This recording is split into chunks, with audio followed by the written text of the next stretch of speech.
Hello mga dear, welcome to another English lesson na Tagalog ang explanation with me here, Teacher Maya.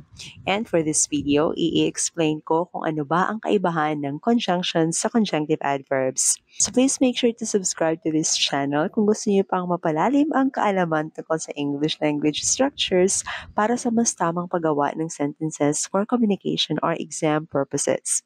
And if magugustuhan mo ang content na to, please like and share para mas marami pang makabenefit sa lesson na to.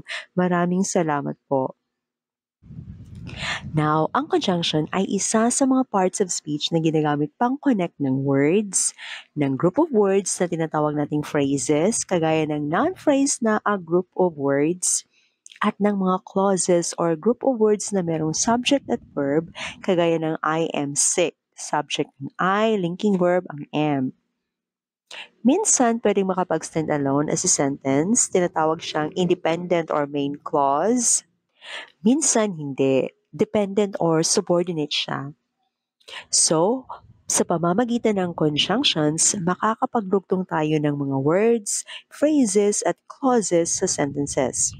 Magbibigay ako na mamaya ng karagdagang overview kung ano itong conjunctions. Iba ito sa conjunctive adverbs dahil ang conjunctive adverb ay isang adverb pero ginagamit siya na parang conjunction, pangdugtong. Pero hindi siya nakafocus sa words or phrases at hindi sa dalawang klase ng clauses. Ang dinudugtong nito mismo ay yung ideas na nasa independent clauses or sentences or paragraphs.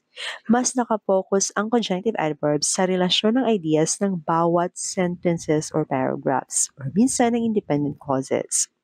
Ginagamit ito para madaling maipakita kung kasalungat ba ang kasunod na idea or kapareho lang siya or nagbibigay lang siya ng example, kung ano yung kasunod na idea, kadahilanan ba siya or resulta ba siya or nagbibigay ba siya ng emphasis or kung ano yung kasunod na steps, yung mga ganun.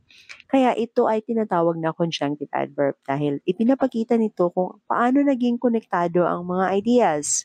Masasagot nito yung mga usual na function ng conjunctive adverbs, yung kailan, where, no, paano, bakit. So para mas makita nyo ang kaibahan ng pure conjunction at conjunctive adverb, kilalanin muna natin a little overview kung ano itong mga conjunctions. Sa mga halimbawang ito, merong tatlong conjunctions. Ang and, yet, at but. Makikita natin dito na ang and, kinokonekta niya ang words na Mercy at ang Michelle. Ang but naman ay nagkoconnect ng ing phrases na dancing in the rain and not getting wet. Ang but ay ginamit pang connect ng clauses na I don't know at I believe. Ito yung sinabi ko kanina na ginagamit ang conjunctions para mag-connect ng words, phrases, or clauses. At kinakategorize ito sa tatlong klase. Merong coordinating, subordinating, at correlative conjunctions. Trabaho ng coordinating conjunctions ang mag-connect ng equal na grammatical structures. Kagaya ng examples na to, parehong words ang Mercy at ang Michelle.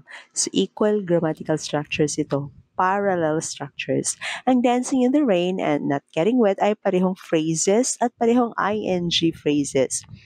Ang I don't know at ang I believe ay parehong independent clauses. Ang pang-connect nila ay mga coordinating conjunctions.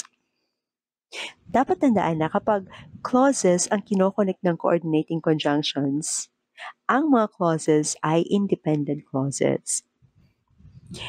At meron lang 7 klase ng coordinating conjunctions na para madaling maalala ay tinaguriang fanboys. So kapag makikita natin ang mga conjunctions na to na ginagamit pang connect ng clauses, ibig sabihin independent ang bawat clause na kinoconnect. At dahil independent clauses, dapat merong comma after sa first clause or before sa coordinating conjunction. Kagaya ng example na may comma after sa clause na your parents will not forsake you bago ginamitan ng conjunction na for. At dahil independent clauses, pwede nating buwagin ang dalawang clauses na to at gawing dalawang sentences. Ang subordinating conjunctions naman ay nagko-connect ng clauses. Pero ang clause na nilalagyan nito ay magiging subordinate or dependent clause. Hindi siya pwedeng buwagin sa sentence at gawing solo sentence. Dependent siya sa kasamang clause. Kagaya ng example na to, ang clause na because they love you is isang subordinating or dependent clause. Dahil kasama nito ang subordinating conjunction na because. That means, hindi pwedeng lagyan ng comma before sa because. Pero kapag ang subordinating clause ay mauuna, lalagyan ng comma before sa next clause, kagaya ng pangalawang halimbawa. At sa nasabi ko na, hindi pwedeng buwagin at gawing dalawang sentences. Ang isa ay magsisimula sa because. Walang sentence na magsisimula sa subordinating conjunctions. If meron man kayong mababasa sa mga literary works na nagsisimula sa subordinating conjunctions ang sentences, malamang iyan ay parte ng diction ng writer. Depende sa kung anong klaseng character ng fiction or persona ng poem ang gusto niyang i-portray. Pero strictly grammar, especially sa academic writing, hindi ito pwede na gagawing solo sentence ang mga subordinating clauses. Ang pangatlong klase ng conjunction ay ang correlative conjunctions. Pinapakita nito ang connection ng words na pinagpares or magkapares. Ang common correlative conjunctions ay itong either or, neither nor, at not only but also. Kaya itong mga examples, you can either write it down or say it out loud. Neither my father nor my mother, not only pretty but also smart. Kaya para merong coherence at logical connection ang mga words, phrases, or clauses ng ating isang sentence, kailangan natin ang part of speech na conjunction. So ang conjunctions ay gamit na gamit para sa logical connections ng words sa loob ng isang sentence. Pero kapag ang mga groups of sentences na ang i-connect natin logically, hindi lang yung kung ano yung nasa loob ng isang sentence, but yung iba't ibang sentences na sa paragraphs natin. Minsan mga paragraphs pa, kinoconnect din natin. Dito natin kailangan ang conjunctive adverbs. Ang conjunctive adverbs ay nakapokus na sa logical connections ng ideas ng iba't ibang magkasunod na sentences or paragraphs. Isa itong adverb na nagpapakita kung paano, bakit, kailan, at yung iba pang role ng adverbs. Pero dahil nagpapakita ng logical connections, conjunction ang function nito. Madalas, tinatawag itong transitional device. Nagpapakita ito kung ano ang relasyon or koneksyon sa idea ng magkatabi or magkasunod na independent clauses or sentences or paragraphs. Magkasalungat ba sila? Additional information ba ang idea na kasunod na sentence? Or magbibigay lang ba ng halimbawa? Magpapakita ba ng dahilan or epekto? Magbibigay ba ng emphasis ng ibang kaganapan sa parehong sandali or sa darating na mga oras? O kaya kung ano ang mga steps at magkasunod na paraan or pangyayari.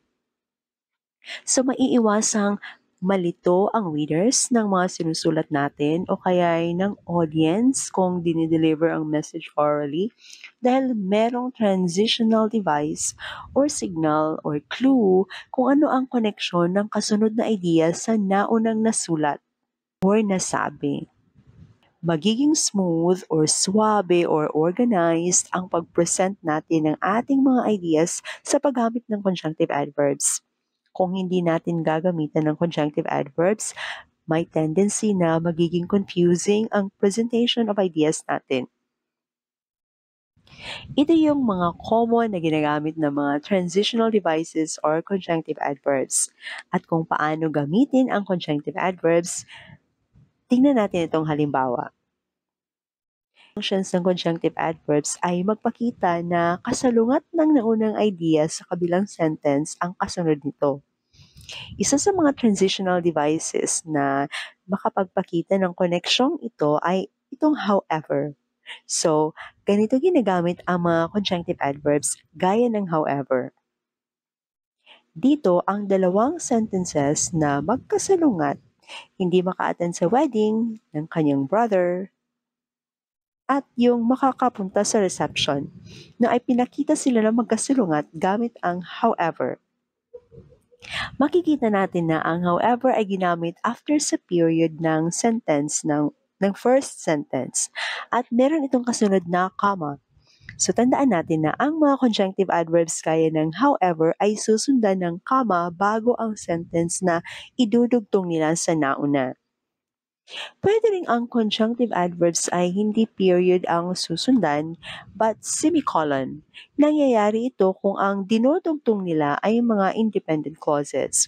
Sa ganitong sitwasyon, small letter ang unang letra ng however or ng ano pa mang conjunctive adverbs dahil hindi ito nagkokonekta ng dalawang sentences but dalawang independent clauses sa iisang sentence.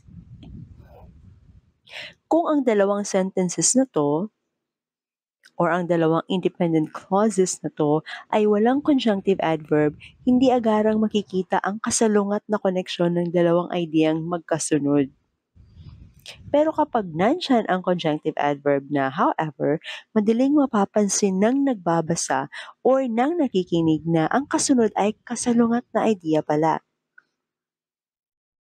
At ang mga conjunctive adverbs na nasa listang ito ay kapareho lang ng however kung gagamitin. Pwedeng magdugtong ng dalawang independent clauses or ng dalawang sentences or kahit ng dalawang paragraphs. Basta dapat merong comma after ng conjunctive adverbs. Of course, ayon sa nababagay na meaning ng connection nila. Kung kasalungat, gamitin ang however. Kung additional information, moreover, pwedeng also rin. Kung epekto, consequently. No? At iba pang mga transitional devices na nababagay sa kung ano yung connection ng pinagdugtong na ideas. Again, tandaan, ang conjunctions at conjunctive adverbs ay parehong nagpapakita ng connections ng words or ideas sa ating communication. Pero ang conjunctions ay kadalasang ginagamit sa loob ng isang sentence, habang ang conjunctive adverbs ay transitional devices nagkokonekta ng mga sentences. At yun ang ilan sa mga kailangan nating malaman tungkol sa conjunctions at conjunctive adverbs. Kung meron kayong natutunan sa lesson na to, please like and share para may ma-learn rin ang mga kaklase nyo or mga kakilala nyo. And subscribe for more English lessons sa Tagalog ang explanation. Thank you so much for watching. Till next time, bye-bye!